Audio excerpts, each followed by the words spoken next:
নমস্কার বন্ধুরা, আমার চ্যানেলে আপনাদের সবাইকে সাদর আমন্ত্রণ। আজ আমি আপনাদেরকে বানিয়ে দেখাবো সুইট পোয়া পিঠে। খুব সহজ একটি রেসিপি আজ আমি আপনাদের সঙ্গে শেয়ার করছি। এর জন্য একটি বড় ধরনের পাত্র নিয়েছি, তার মধ্যে 2 কাপ পরিমাণ ময়দা। আমি যে কাপটি ইউজ করছি ময়দা নেওয়ার ক্ষেত্রে, প্রতিটা উপকরণ এই একই কাপ দিয়ে নেব। তারপর দিয়ে দিচ্ছি ওই কাপেরই 1 কাপ পরিমাণ সুজি, দিয়ে দিচ্ছি ওই কাপেরই 1 কাপ চিনি। আপনারা যদি মিষ্টিটা একটু বেশি খেতে চান সেক্ষেত্রে চিনির পরিমাণ বাড়িয়ে দিতে পারেন।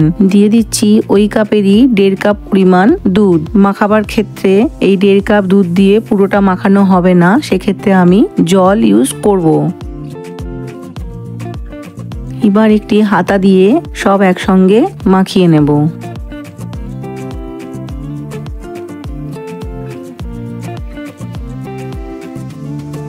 দেড় কাপ দুধ দিয়ে পুরোটা তো মাখানো যাবে না, সেক্ষেত্রে আমি 1 কাপ ওই কাপেরই 1 কাপ হালকা গরম জল দিয়ে মাখিয়ে নেব এই সব উপকরণগুলো। দুধ ঢালা কাপটার মধ্যেই গরম জল ঢেলে ওই জলটাই আমি এই ব্যাটারটা মাখানোর জন্য ব্যবহার করব।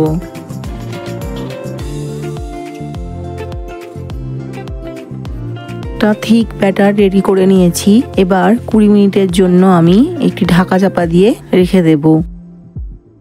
20 মিনিট বাদে ফিরে এসে আবারও ব্যাটারটা ভালো করে ফেটিয়ে নেব। তার আগে দিয়ে দিচ্ছি অল্প করে লবণ দেওয়ার জন্য স্বাদটা সুন্দর হবে, স্বাদে একটা ব্যালেন্স আসবে।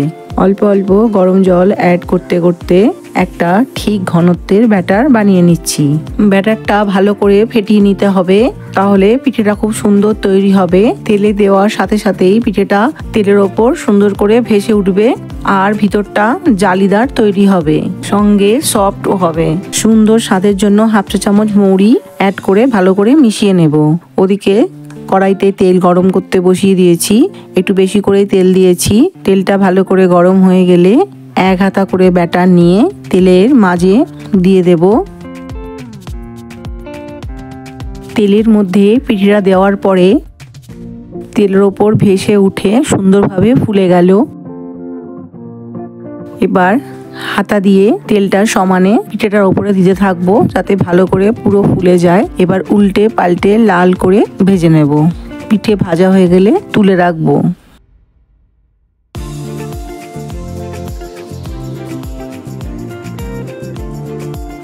আবারও একটা পিঠে দিয়ে দেখিয়ে দিচ্ছি। 1 হাতার মতো ব্যাটার তেলের মধ্যে দিয়ে দিচ্ছি। আস্তে আস্তে তেলের ওপর পিঠেটা ভেসে উঠে ফুলে যাবে। এবার সেই পিঠেটা উল্টে পাল্টে লাল লাল করে ভেজে নিতে হবে। হয়ে গেল আমার দ্বিতীয় পিঠেটা। এইভাবেই আমি সবকটা পিঠে তৈরি করে নেব।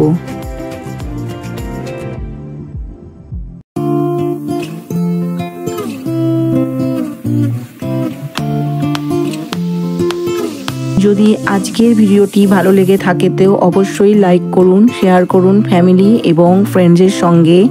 আর যদি কোনো নতুন বন্ধু হন তবে চ্যানেলটি সাবস্ক্রাইব করে পাশে থাকা বেল আইকনটি প্রেস করে দেবেন যাতে লেটেস্ট ভিডিওর আপডেট পেতে পারেন।